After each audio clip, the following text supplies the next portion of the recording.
नमस्कार दोस्तों, आप सभी का हमारे चैनल पर हार्दिक स्वागत है। दोस्तों, आज 28 जनवरी 2024 है और दिन रविवार का है। तो दोस्तों, सोमवार से शेयर बाज़ार में ट्रेडिंग चालू हो जाएगी और इसी हफ्ते में 31 जनवरी 2024 को एक बहुत बड़ा दिन है और वो बहुत बड़ा दिन मारुति सुजुकी इंडिया लिमिटेड के बारे में है।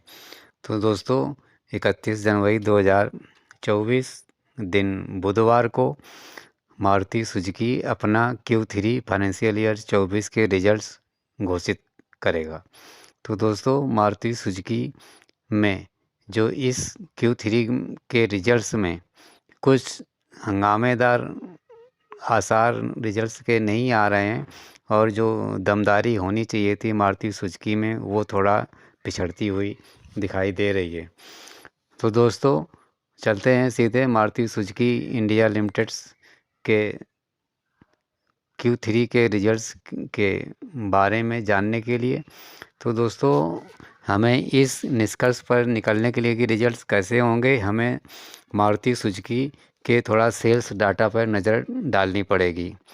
तो दोस्तों, अभी पिछला महीना जो दिसंबर 2023 का बीता है, उसमें टोटल जो इनकी पैसेंजर कार्स की सेल्स हुई है वो दोस्तों 48,787 नंबर्स, जबकि इसी सेम पीरियड में वर्ष 2022 के दिसंबर महीने में 68,421 यूनिट्स की सेल हुई थी।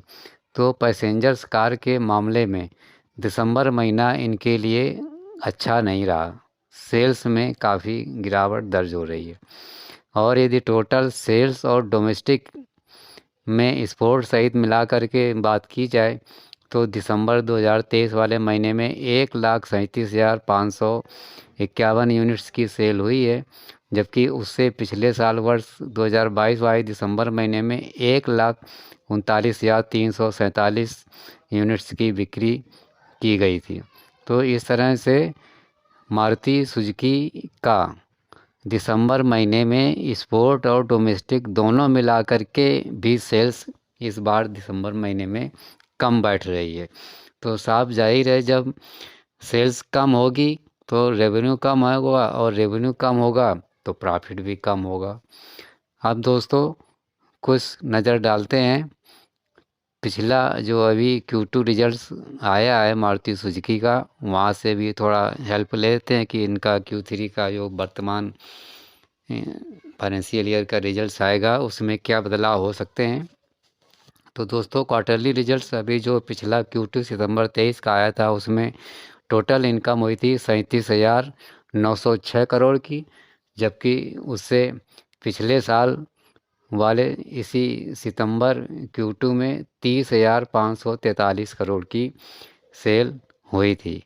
तो Q2 में थोड़ा इनकम में थोड़ा बाजी मार गए थे, बहुत ज़्यादा नहीं, मामूली बढ़ोतरी दर्ज हुई थी। और यदि जून 2023 के Q1 में बात करें तो टोटल इनकम 33,328 करोड़ की हुई थी और Q2 में आप देख ही रहे हैं कि 37,906 करोड़ की।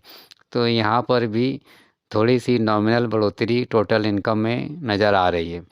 अब दोस्तों, नेट प्रॉफिट में नज़र डालेंगे। जो पिछला Q2 था सितंबर 23 का, उसमें नेट प्रॉफिट 3,716 करोड़ का रहा, जबकि उससे पिछले वाले सितंबर 22 वाले में नेट प्रॉफिट 2,061 करोड़ का था।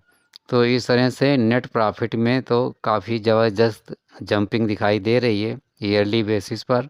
और क्वार्टरली बेसिस पर पिछला देखेंगे तो जून Q1 23 वाला जो नेट प्रॉफिट है उसमें 2,485 करोड़ का प्रॉफिट हुआ था और Q2 सितंबर 23 वाले क्वार्टर्स में प्रॉफिट उछल करके 3,716 करोड़ पहुंच गया।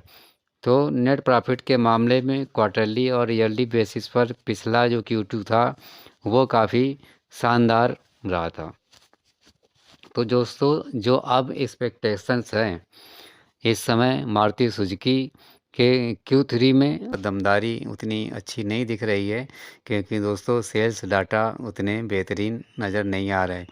तो दोस्तों, Q3 फाइनेंशियल ईयर 24 में मारुति सुजुकी की टोटल इनकम मार्केट एक्सपर्ट लोगों के हिसाब से 37,500 करोड़ तक लगभग पहुंच सकती है और नेट प्रॉफिट 3,200 से लेकर के 3,400 करोड़ तक पहुंच सकता है।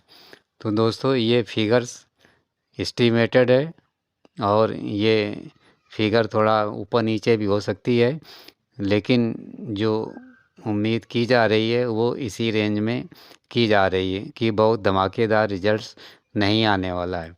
लेकिन दोस्तों अभी इसी जनवरी महीने में मारुति सुजुकी ने अपने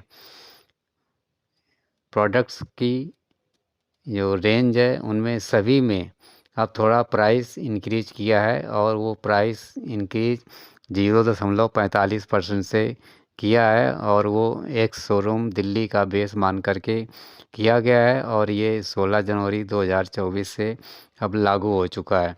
तो कुछ प्राइस ज़रूर मारुति सुजुकी ने बढ़ाए लेकिन वो इतने ज़्यादा नहीं है, नॉमिनल प्राइसेस ही इंक्रीज किए गए हैं ताकि इनके आने वाले समय में कुछ मार्जिन्स और प्रॉफिट में बढ़ोतरी हो सके।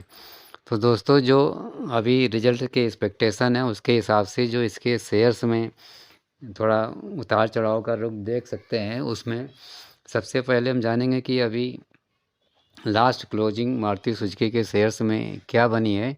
तो दोस्तों पिछला जो 25 जनवरी 2024 लास्ट क्लोजिंग शेयर मार्केट में हुई है उसमें मारुति सुजुकी इंडिया लिमिटेड का शेयर 9,879 रुपये 75 पैसे पर NSE पर बंद हुआ है और उस दिन लगभग 1% डाउन है।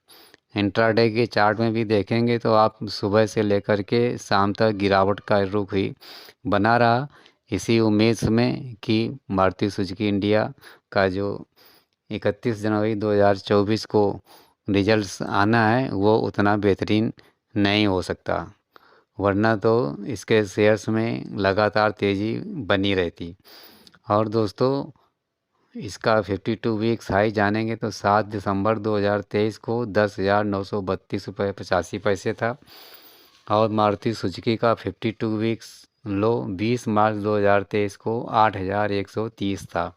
तो इस तरह से बहुत सीमित दायरे में इसका शेयर्स ट्रेड कर रहा है काफ़ी समय से और 8,130 के लो से लेकर के 10,932 रुपये के बहुत ही सीमित रेंज में ट्रेडिंग चल रही है, क्योंकि दोस्तों ज़्यादा अभी सेल्स में बढ़ोतरी की उम्मीद नहीं नज़र आ रही है और ना कि अभी पिछले डाटा इतने अच्छे रहे हैं।